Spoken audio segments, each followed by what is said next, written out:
Good afternoon and welcome to the SIP Power Hour Lunch, powered by your host, Judith Brown Dianis from the Advancement Project, Fatima Goss Graves from the National Women's Law Center, and I am Glenda Carr from Higher Heights. Our two other hosts are taking care of themselves with some self-care this week. That is Adrian Shropshire from Black Pack and Tracy Sturdivant from the League. The whole team will be back next week after the holiday. But today we are pausing for a sister girl check-in, centering Black women's wellness, both health, soul, and mind. So we hope that you will do two things, that you will tell us where you are watching us from today and invite your crew. I think you would all agree this has been the longest 9 months in 2020. And we need to, as Black women, center our wellness. And that's what we're doing today. We're doing a check-in. We all know that we are living in some of the most toxic times, both living through a pandemic and the attack on Blackness. And we all agree that I know I struggle at times, that someone in your network that might be struggling, someone in your home that's struggling. And so we have gathered two amazing guests to talk a little bit about how do we actually center our wellness. Who would have thought that when we created our vision board for 2020, that we would be in this place in not only America, but in the globe.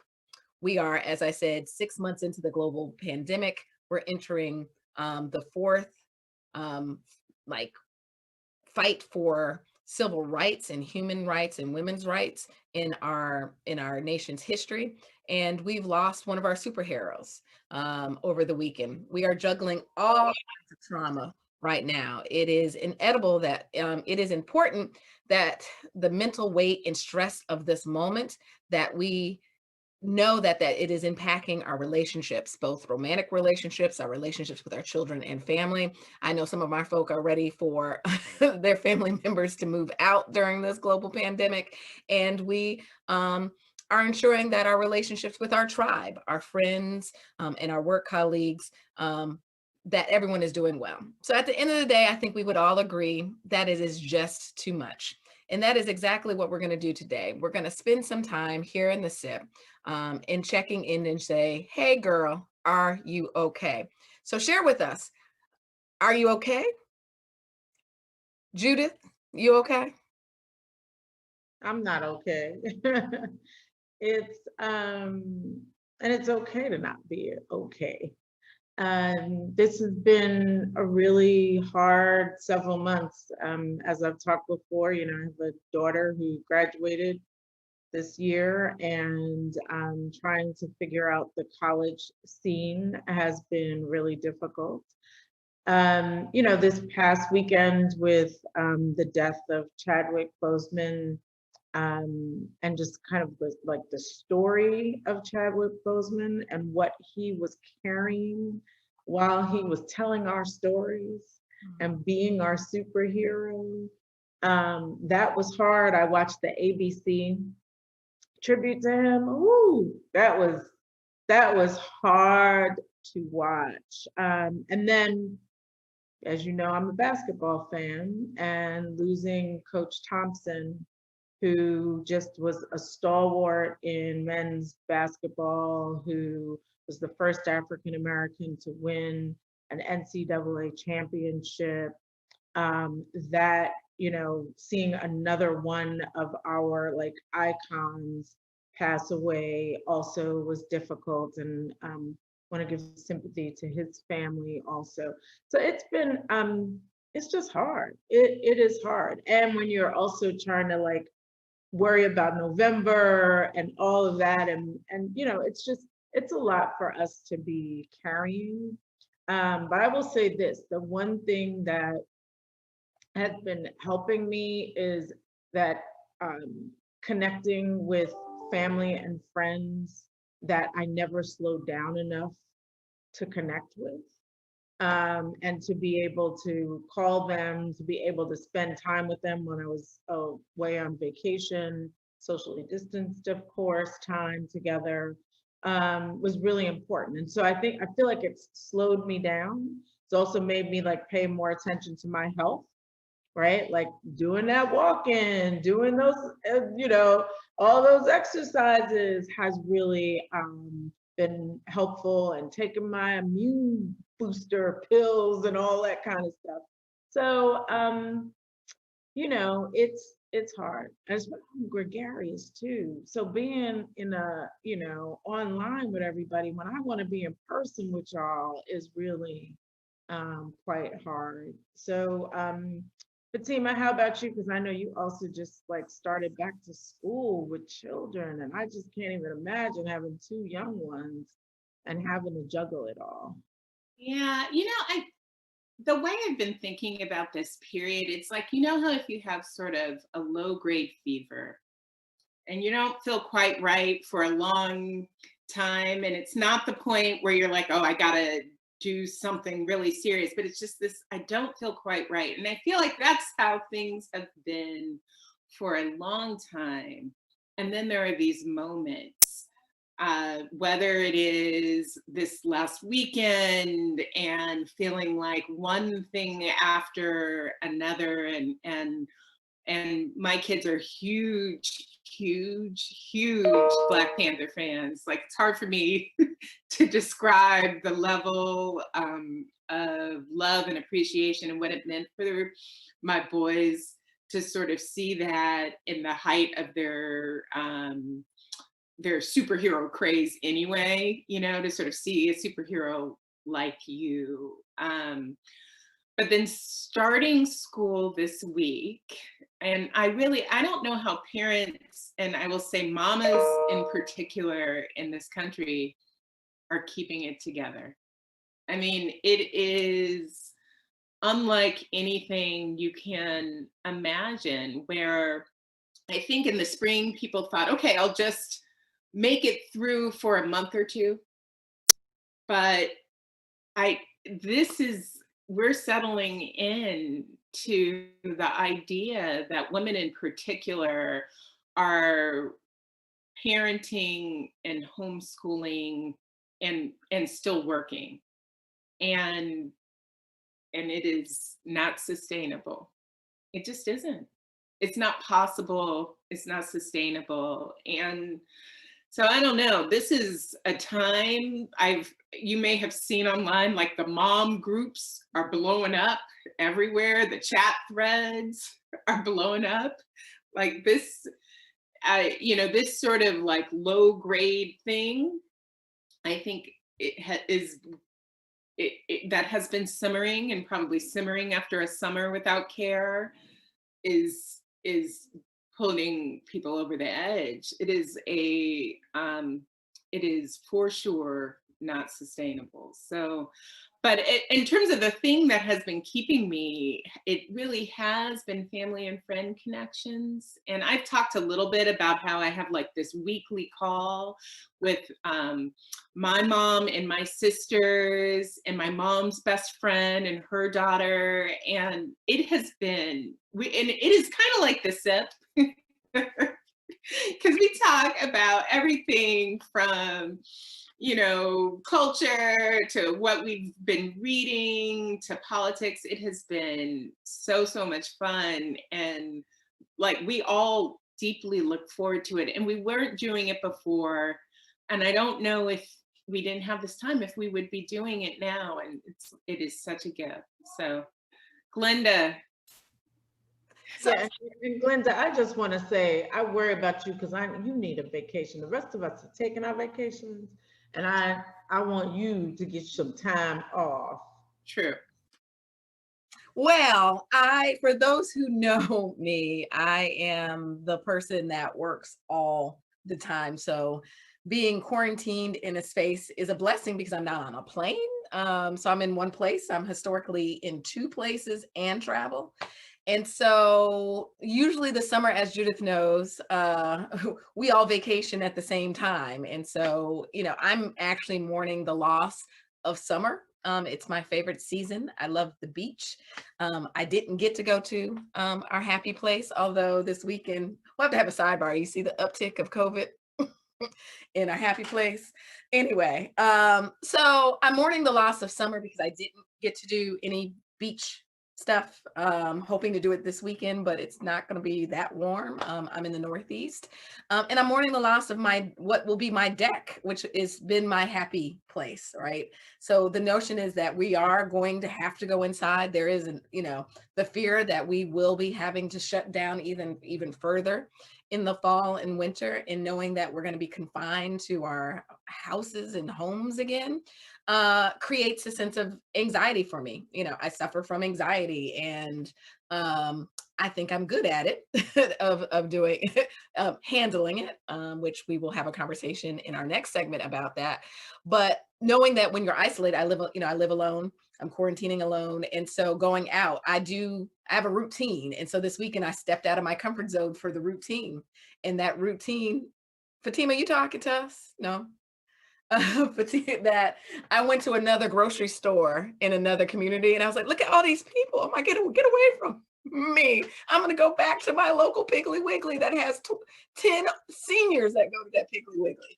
And I ended up spending some time with some like social distance friends, but it was the first time I had actually done that. And they were like, can you, no hugs from Glenda Carr. Nope, I'm standing over in this corner. Nope, not doing that either. I pulled my little chair all off to the side. We all had masks on. And so, I think that's, figuring the balance of how you can have some connectivity outside of your, as people are calling pods, or your family, I think is going to be a struggle going back into the winter. But, my joy is, I'm wearing my Pretty and Fit. So yes, I've centered my health much more in this last 6 months. But I also know that the craziness of the final drive to the elections has interrupted that. So recognizing that is the non-negotiable. Like, I'm afraid to get on the scale since the last 2 weeks because I've been eating and not working out. You're not using the Peloton? I am, but so the Peloton, it follows like what you do, and it's like it'll go. I'm currently still on my 15-week streak, but that 15-week streak is because I get a notification like you have one more day not to break your streak, and I'm like, oh, me go. So I am going to be working on non-negotiables. So I've said no, starting to say no to things that are particularly work related. And I will tell you that we created the SIP as a space that created this for us Black women to be in community, to be support, to be informational, and a place for us to take action. And I know that, at least for me, that these 2 times a week bring me joy, and is one of my favorite things to do, not only to be with the SIP hosts, but our SIP guests in our SIP community. And I think, and I love hearing my friends who are SIP, like they watch the SIP more than probably the host. They're like, and did you see the SIP episode when we talked about, and I was like, well, dad, y'all watch. Yeah. That to hear from our networks that it is a special space for them as well. And I remember listening to one of my friends that said, I know Adrian's not on today, but for those who watched on Sunday, Adrian had a crackle in her voice when she was talking about Chadwick Boseman, right? And to hear my friends say, wow, is Adrian okay? I heard, the stress in her voice. And these are SIP hosts, like people just watching us and knowing that they hear us going through emotions. So tell us how you're checking in on your girlfriend network in our comment section. And if you have not shared this feed, this is an important conversation, particularly for Black women. So please invite your girlfriends for this important conversation. And we are going to be in conversation with, I guess she doesn't know she's going to be our resident psychiatrist, but she is. And so Fatima Goss Graves is going to introduce our next guest, who's going to share a little bit about how we can center our mental wellness. Thanks, Glenda. And I am so glad that Dr. Corinne Glover has come back to join us in this conversation that we're having about how we're doing. And so welcome back. We are so glad to have you here. For those who are new to Dr. Glover, she's a psychiatrist at Montefiore Medical Group and is extraordinary in the way that she's able to help us explain health equity and mental health. And we are so grateful for you joining us. You know, we've been really unpacking how we're feeling and this mix of disappointment and frustration and efforts to find joy. And this last week, we just experienced, we've been calling it the Blackest Weekend ever, because we had marching and then we had a deep dive on moving from protest to policy and leading activists around the country leading the way.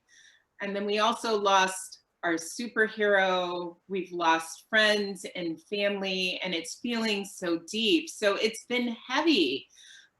So before we bring everyone else in, can you talk about how people are seeing this moment? And are we at a breaking point, or is this one of a series? How should we be experiencing it? How are people experiencing it?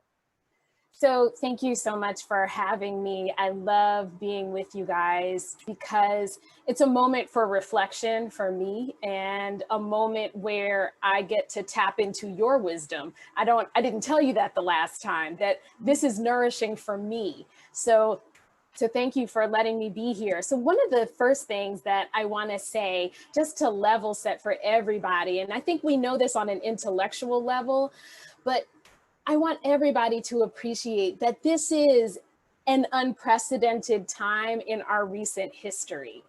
So all the things that we are feeling, whether we're aware of them or not, those things are real, right? And difficult and hurtful. So I think it's really reasonable to be very, very forgiving of yourself for how slowed down you feel, how ineffective or unproductive you feel, how frustrated, like you said.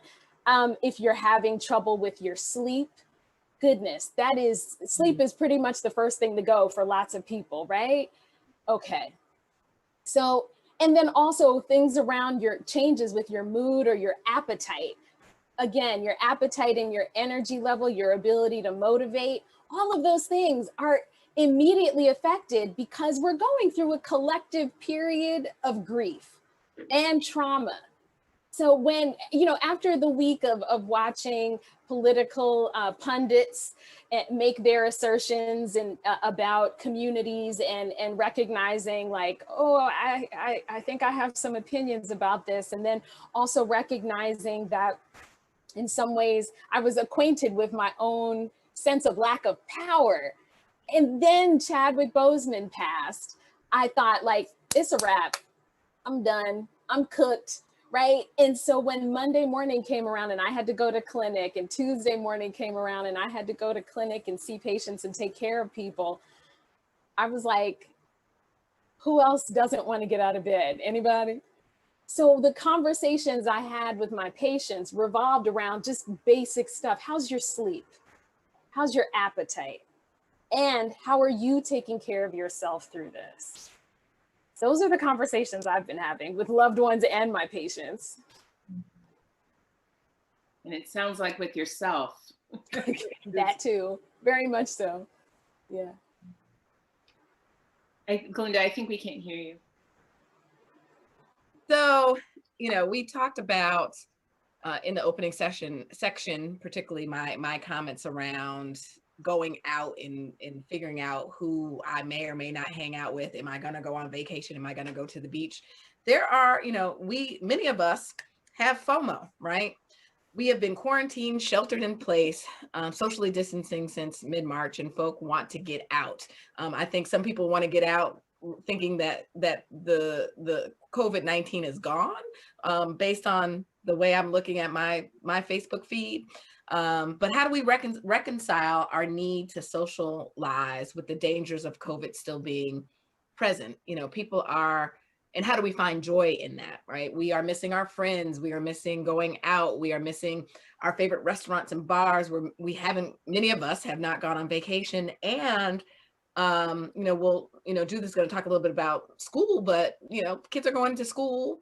Some of us have to physically go back to work. And so how do we figure this out, and still be safe and not feel obligated and, torn by our health, our actual health because of the pandemic, but also recognizing that we want to center joy and center our mental wellness? So I've started considering these questions with like prioritizing certain things. So I decided to let my body be the boss. And I'll tell you how I define that, because I recognize that some people might define that in certain ways. For me, when I say let my body be the boss, it means, okay, the first thing I have to do is maintain my health. So, but I also know that seeing people and having a sense of community is also really important to me. And I also recognize that it's summer, so we can still go outside. So I have scheduled just encounters with friends, like special time with friends and family. We just try to do it outside. We still have our masks on. If we eat, we turn away from each other a little bit and maybe take a little extra distance. And because we recognize, like, first of all, we are all we got. So we do need to see each other. We do need to lay eyes on each other. But also recognizing that lots of people who may not realize they need this, they might need this. So people have been to funerals and they've had to have boundaries with their families and say, look, I want to come in, but I have a pre-existing condition that predisposes me to COVID. So I'm going to be on the sideline. Please respect my distance. I'm keeping my mask on. I'm keeping my face shield on. I love you though. So people are having to have some sort of preparatory conversations with their loved ones and with their friends to just say, here's what I can do and here's what I can't do when I see you. So people aren't offended when the moment comes. I realize it's awkward, but again, we're letting our bodies and our bodies be our boss, right? And then when it comes to, this eagerness to regain normal life, right? I'm the first one to say I love being out at a restaurant and being with my friends and stuff. So we recognize that we can't eat inside. So if we're going to go to a restaurant, there has to be outdoor dining. And then we have to think, okay, are people being observant of the kinds of distancing and mask wearing that I need to feel safe? And if sitting through dinner with a bunch of people who don't respect that is going to make me unhappy or riddle me with anxiety for the next 2 weeks, it might not be a go, right? So I think a lot of people I know are, they are going to the restaurants to look at what it's like, who's clean, what's what, who's washing their hands. They're also having conversations ahead of time, because preparation, I think, is a big part of letting your body be the boss. So I'm going to go off script for a minute. And I want to ask specifically about, before I get to the school questions, about grieving, because, and this isn't the Chadwick Boseman grieving, right? There's that grieving, but a lot of people have lost family members and friends, and we haven't been able to grieve in the typical way that we may grieve. There's no repasses. And I know, for so many of us, the repass is the most important thing about a homegoing service. is that we can get together and celebrate the person and lift them up and share our memories together. So what kind of suggestions would you give to people about the kinds of things they could be doing to help themselves through the grieving process? So there's been a lot of creativity in this space around honoring the people who have passed on and honoring your own grieving and mourning experience. So some people have had where they meet up with the loved ones, but again, it's a distance meetup where they talk about we can't hug, we can't, or they have to ask like, what's the likelihood that this person or the people I'm gathering with have been isolating the way that I've been isolating so that I can feel safe. But I think there's also a big radical acceptance that has to happen during this period where we know that grieving is not the same. It's not the same as it was pre-COVID. This is a totally different experience. So it's a lot of preparation again, but then it's also recognizing like we are going to feel this loss differently from possibly any other losses we've experienced. And it may last, and it may be compounded by the societal losses, right? The society level losses and community-wide losses that we're experiencing. So, so school is starting, like Fatima's kids are back in school, and there's, you know, a lot of virtual learning going on. And some places actually kids are going back to school in person, college students going back to school, and people thinking they're empty nesters. And then 1 week later, the kids are back home because the school had too many positive cases. So talk some, I have two pieces to this. One is, what should we be like saying, and how should like someone like Fatima work through and cope with balancing, she's working at home and she's got children who are in school at home with her. So how do moms and dads deal with that? And then the second piece is, I was having a conversation with someone this weekend who said that their teenager, they feel like their teenager is going through depression, and that the teenager is an introvert already, and that school was a place where they could actually socialize, right? And feel some value, was in band and had, you know, some things going on in school that helped them kind of like become a social person. And now they don't have that. And so now the teenager is like not coming out the room, on video all day, and parents' sense of like, this is not good, right? Like there were some things that helped my child out in the real world, but now they're pulling back and pulling in and not kind of like having conversations, not talking, etc. So let's talk about that, parents, and then this issue around the lack of socialization for our children and teenagers. So I think the first thing that I want to express is this is a really, really tough situation. Like everybody within mental health, this is all we talk about, is how can we help our parents and our kids make it through this period? And so these are major ways of adapting that parents are being required to do.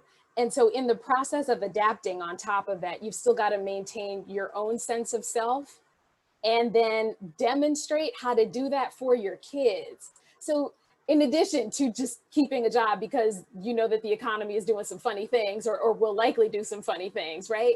So we recognize that there's a really huge impact on parents mentally, that there's just a big load on parents. I think this is where the sense of community comes from. I know Fatima talked about this, that the importance of having people who you can rely on, who can take the load sometimes when you just need a moment. But I think one of the major things, especially for people with younger kids, the word that I learned in residency when I was learning about psychotherapy with children was mentalization. And that's where you start to look at the behavior of your kid, and you pause before you react, because you recognize that kids act out, and they also take on some of the stress, some of the anxiety of the parent and the other folks in the family unit, and they sort of unconsciously, right, sort of embody some of the aggression that maybe we carry within us, some of the anxiety we carry within us, and then they serve it right on back to their parent. And you're like, wait a minute, like, not you, you know? So I think the example that I was given was the kid who suddenly becomes very oppositional. And instead of, you know, sort of looking back and being like, oh, what am I going to do to this kid? It's also, what's happening to you? And asking that, repeat, you know, just what is happening to you? So that's for the younger kids and the parents of the younger kids. For the parents of the older kids, where you worry about their socialization, right? There's this risk. Like, if I let my kid out, are they going to observe physical distancing guidelines? And are they going to bring something back to me? And then what am I going to do as somebody who's over 30? And what's going to happen to my health, right? So I think people are trying to come up with lots of ways for kids to meet virtually and then in person, but in very structured ways. But it's not going to be like it was, not for a while. That's the news, you know? Yeah, you know, I think, I mean, just for me, like, one of the things is also like acknowledging with the child, like, I have a 17-year-old, like, acknowledging that this sucks, right? And that, you know, this is not what normal should be for you, and you've missed out on a lot, and being able to like say that, and then, you know, keep asking, like, what do you need, right? Like, how can I help through this period?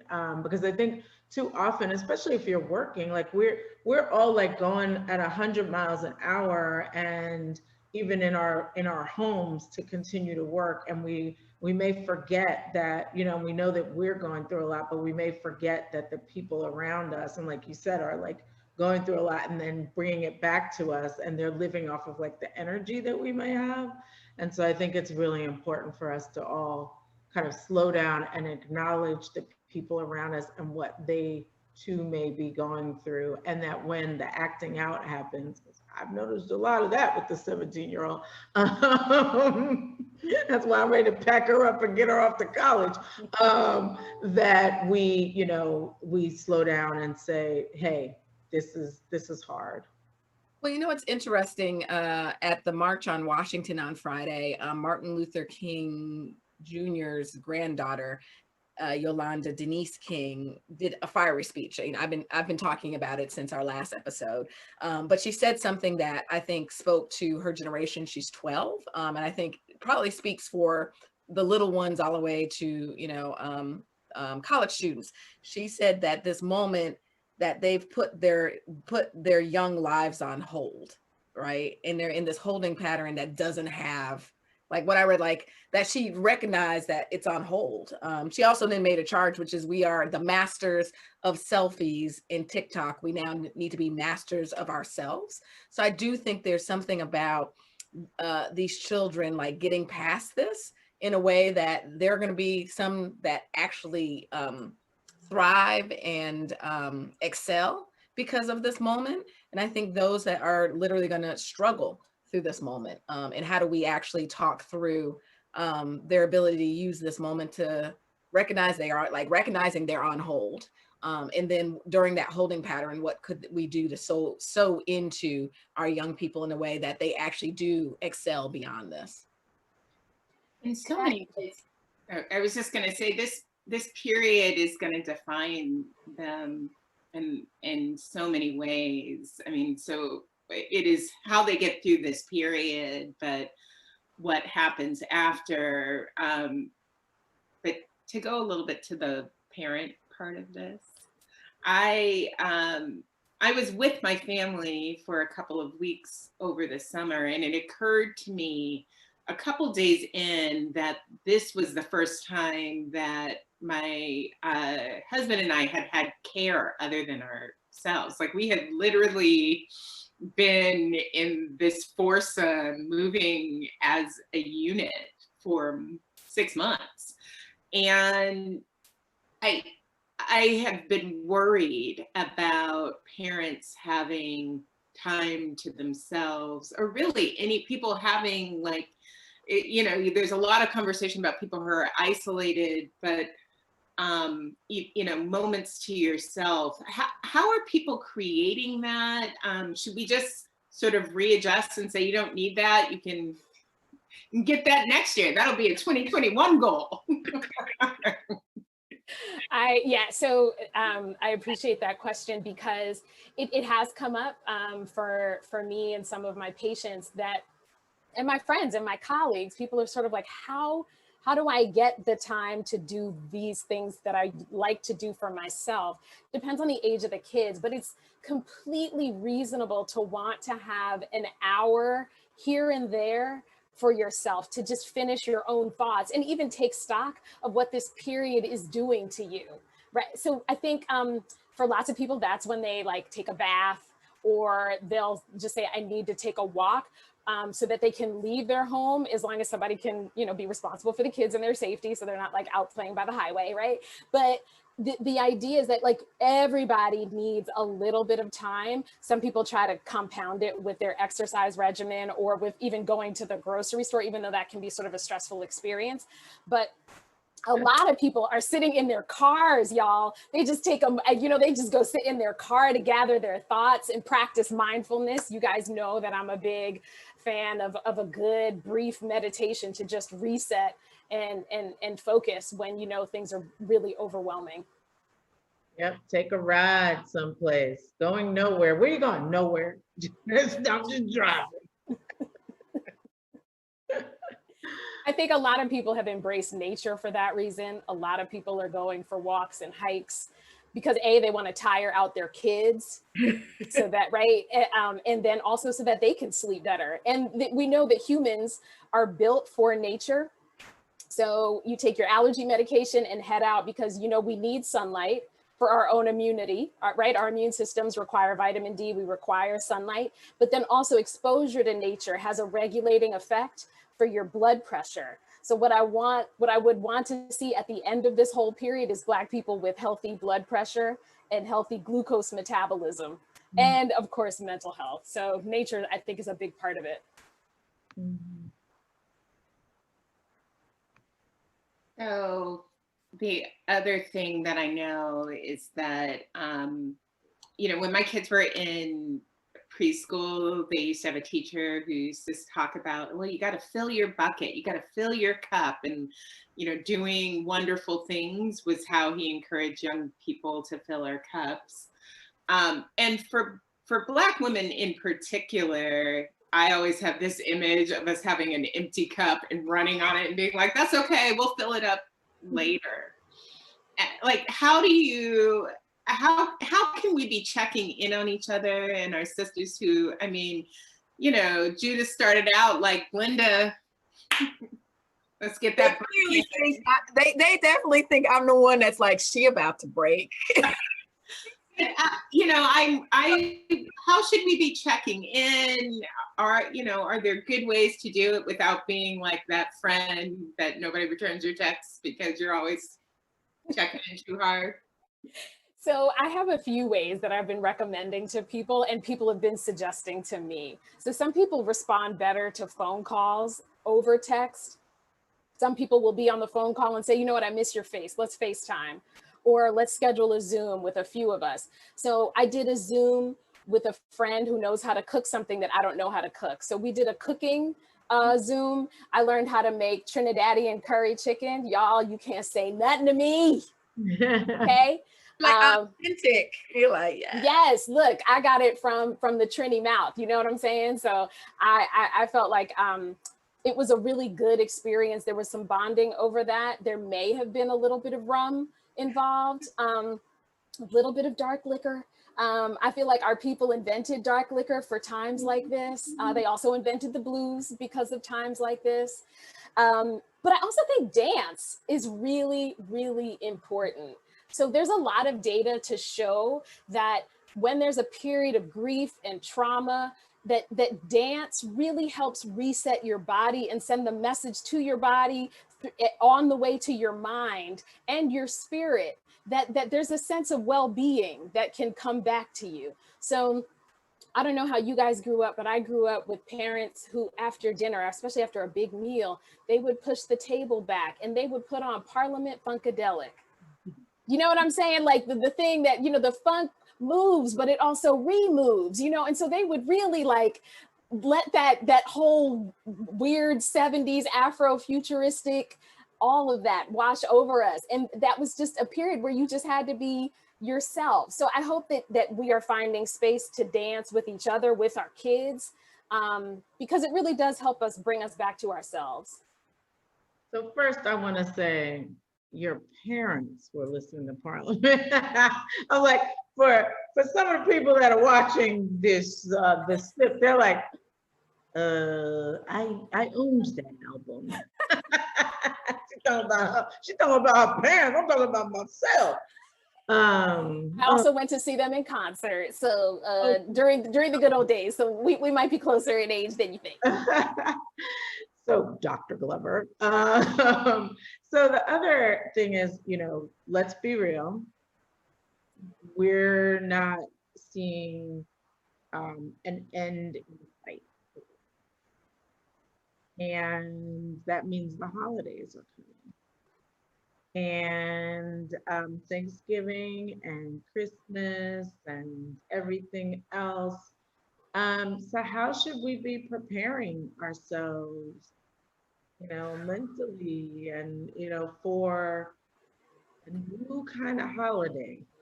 It is going to be a new kind of holiday. And this is an opportunity for some more radical acceptance. I was talking with my mom about this actually, because she was like, where are we going to have Thanksgiving? And I was like, let alone where, how about who's going to be there? And so there's really, again, these questions about who has the space to be distant. What's the weather going to be like? Can we eat outside? Do we need a heat lamp? Is there a covered porch we can eat at? How long can we be around each other? Because in some ways, right, just like some people are doing little drive-by graduations and drive-by other kinds of experiences to mark ceremony, to have a ritual, right? So part of culture is the ability to maintain a ritual. So I think we're still going to have to do the quicker visits. It might be a quicker Christmas, a quicker Thanksgiving dinner where we get to sit with each other for a little bit and only a few of us at a time. And we're also going to have to be mindful of our elders' health. Some of the folks who are our same age, some of them have some pre-existing conditions, and we're just seriously going to have to adjust to this state of things. So can I tell you, that's one of the things that's like Judith has the sad face. Y'all don't see it because I don't think she's on screen. The holidays is really hard. I mean, my family is very, very small. I mean, I have a bigger family, but like the family, it's my two siblings. We are not, none of us are married. None of us have kids. Our parents are deceased. My mother was the only child. My great grandmother was the only child. So we're a very small family. And, you know, we carry on my mother and grandmother's tradition. So Thanksgiving and Christmas are very special to us. Even we go some days very grand, like our Christmases can be very grand, to just our nuclear family. And so we're talking that through, and opening gifts, this FYI is a huge thing for us. And it's about us watching you open the gift, right? And we go around and you each open one. It takes forever because it is the joy of watching the joy. And so we're like, are we doing online Christmas? I'm like, no, what we're going to do potentially, if it's safe, we're going to fly and quarantine and be at your house to my brother for a month. But yeah, I think it's going to be very hard for the holidays. It is. And we might have to adjust the time that we do it, meaning we might have to, for me, we have a travel ban. I work in healthcare. So if I travel anywhere to a state that is not on the approved list, PS, there's like 3. So if I can't go to any of those places. So if I do, I have to quarantine after I come back for 2 weeks. So this might be something we time. It might not happen on Christmas. It might happen in between Thanksgiving and Christmas. It might be Thanks Christmas. We're going to have to really be thinking out of the box. Right, or taking long drives, right? Like that's the other thing is like being able to take a test, it's negative, get in a car and drive someplace as opposed to getting on a plane. So Dr. Glover, I want to thank you for on behalf of the hosts for joining us again. This is not the last time that we will see you because as we said, we are not out of this anytime soon. And we appreciate you giving us some tools for being able to get through what is a really difficult time. And as you said, unprecedented. And so we appreciate that. And you're going to stick around and I'm handing it over to, I think, Linda for the next part of our show.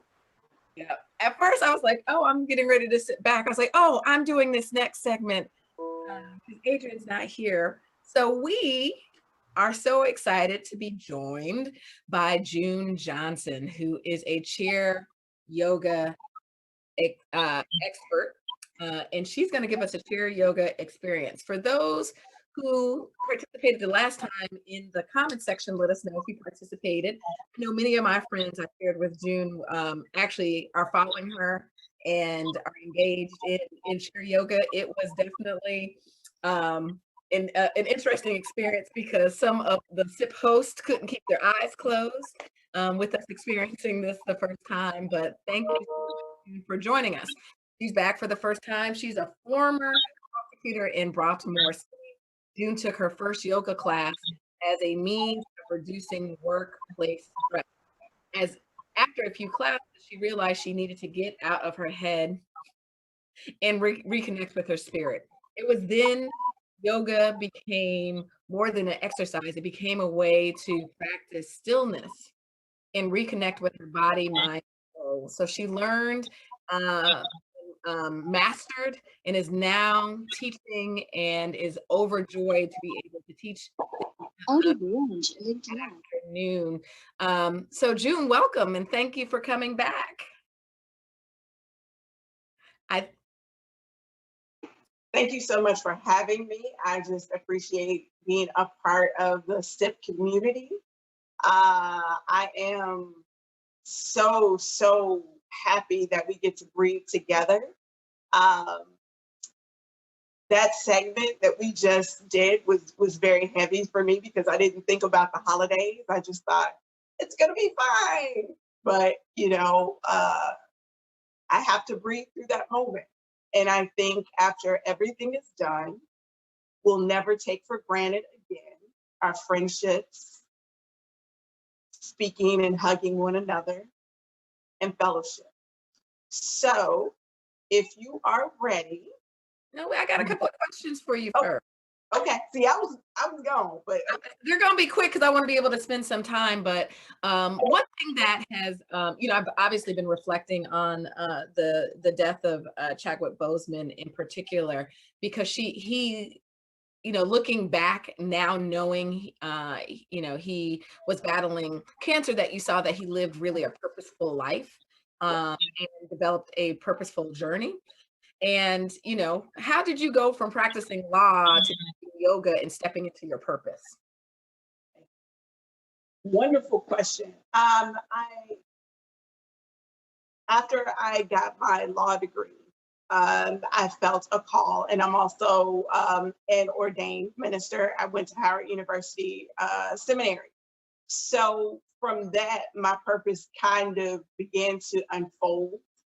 And I realized that I would much rather be of service to people, especially Black women, than not being of service. I'll put it like that, because I still, basically I'm on the fringes of law still until I'm completely released out of it. But I did that because I felt a pull to provide light, to provide joy.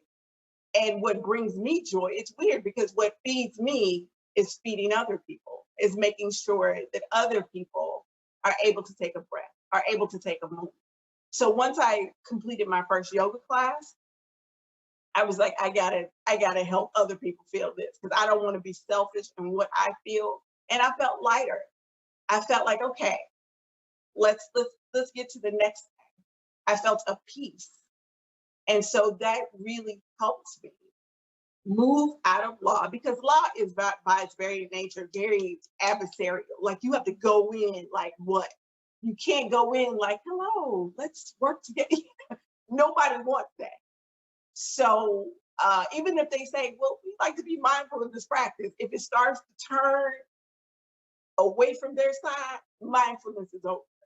So for me, I said, how can I be of service? How can I help other people? And that was not by practicing law. It was through yoga and breathing. And I'm also a writer, so I write romantic plays. They are just very hallmarky. But that is how I'm of service. And that's why I can walk away from it and still pay my fees, pay my dues, because it took me too long to pass the bar and let that go. But yeah, it doesn't define helping others, bringing joy defines. Yeah, June, I think that is people coming out of this moment in time. I think we are definitely all going to be looking and stepping further into our purpose. So I'm going to ask this last question and we're going to go into some instruction. So if you're, I know some of my friends who work from bed. If you're laying in your bed or sitting on a couch, go grab a chair real quick and come right back. Or you could just sit up in the bed, prop yourself up. Oh, she's like, I don't even tell you how to do it in the bed. Okay, y'all still need to get out of the bed. Not gonna get out, the internet. But share a little bit about the benefits of chair yoga and how your body should feel afterwards and when you should practice. Just a little kind of quick tutorial about the benefits of chair yoga, and then we're going to go into a session. Perfect. So the benefits of chair yoga is to breathe and to stretch. You should feel whenever I do a pose, we're going to do a lot of hip openers. We're going to do some heart openers. You should feel just a light twist. You should not feel pain. You should not feel uncomfortable. If you do, discontinue that and just follow along to the breathing prompts.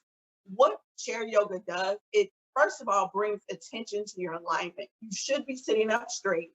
You should be able to become grounded in your space. And you should be able to be very intentional now about your breath.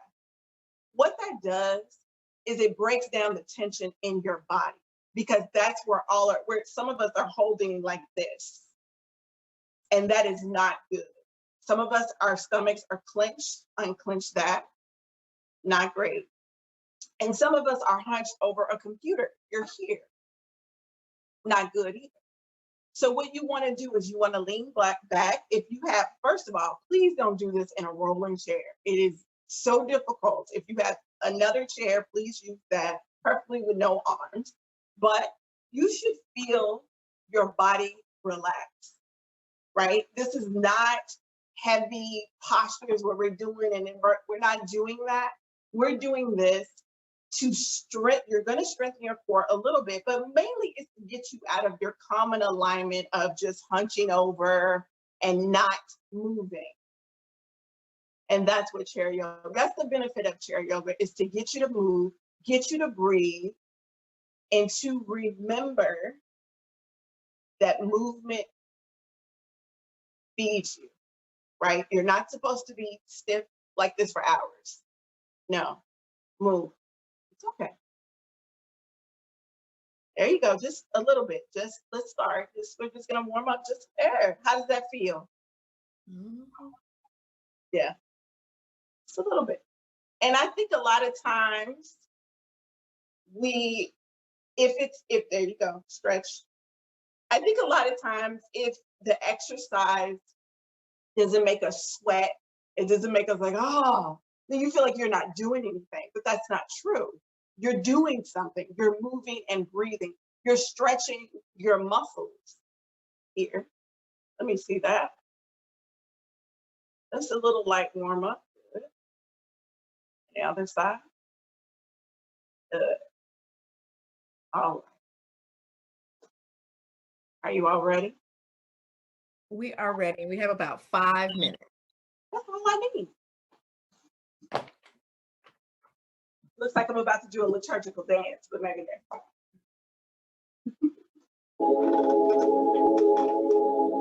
So begin to come into your space. Round your feet down. And if you'd like to take a moment, just flutter your eyes closed and listen to the prompts. Flutter your eyes closed and take a deep inhale through your mouth, lifting your chest, and exhale out through your nose. Lower your shoulders down your back. Begin to move back and forward. Round your feet down, plant them firmly on the floor. Straightening your spine, lengthening it tall. Become tall in your space. Let's take another deep breath here. Inhale, inhale. Fill up, fill up, fill up, lifting your chest. Let your head fall back in your eyes, your gaze. Just imagine looking at the ceiling. You're still inhaling here. And exhale through your mouth and above. And bring your chin to meet your chest. Good. Come back to center. Inhale here, lifting your chest. Letting your head fall back. Lower your shoulders down, take the tension out. And exhale through your mouth in a high, slowly high. Bringing your chin to your chest.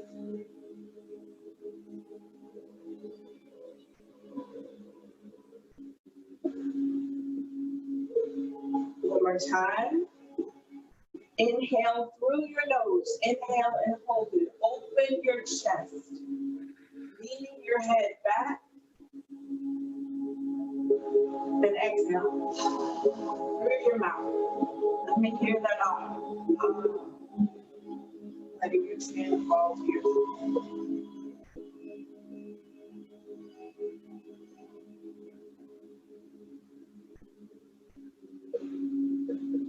Coming back to center, your friends.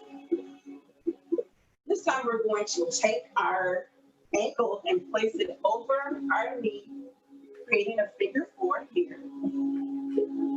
Place your hands together, Samasthiti, and just slowly twist here. You can make it to your knee joint, that's fine. Not twist where you're comfortable.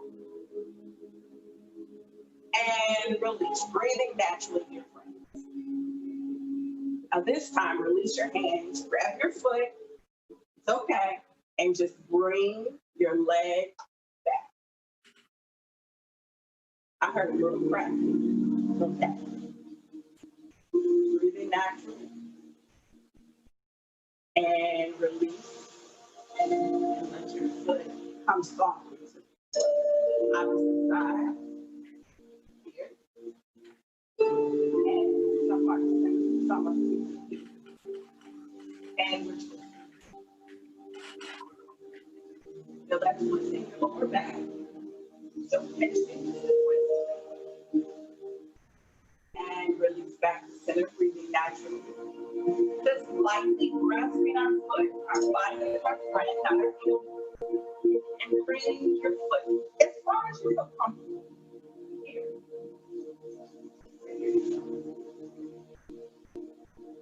Breathing naturally. And release back. Mountain pose, shoot your arms up. Breathing naturally. Forward fold, slow. Breathing naturally. Touching the floor. And just stay here for a minute in ragdoll pose. Lean back and forth. You feel a nice stretch in your lower back. Lightly tapping the floor, that's all.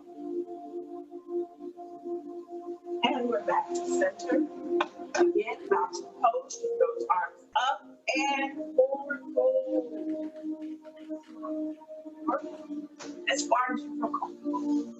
We're here. Ragdoll pose.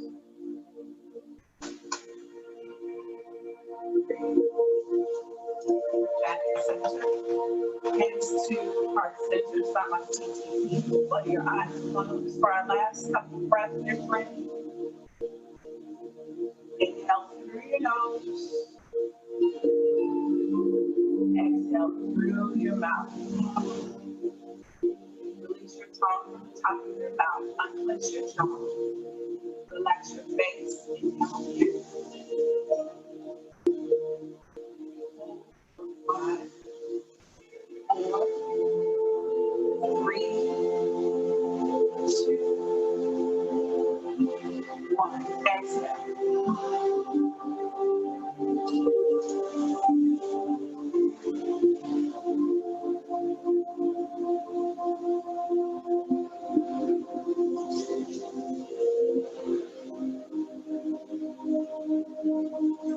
Dear friends, thank you so much for joining me and letting me be a part of this civic community.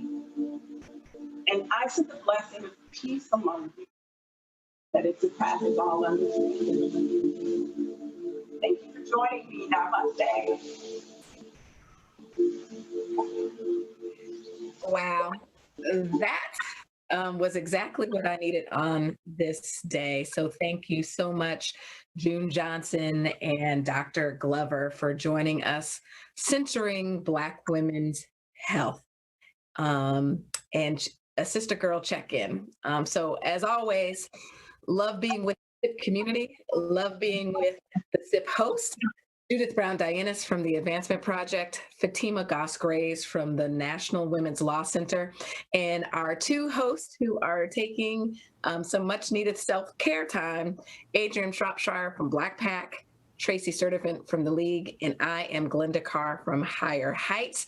Look forward to seeing you back during the holiday week for Sunday Brunch with Higher Heights, powered by the SIP on Sunday at 2 Eastern. We are same place, same time, Wednesdays at 2 Eastern, Sundays at 2 Eastern. We are the SIP, and you've just participated in the SIP Hour, Power Hour Lunch. Thanks for joining us.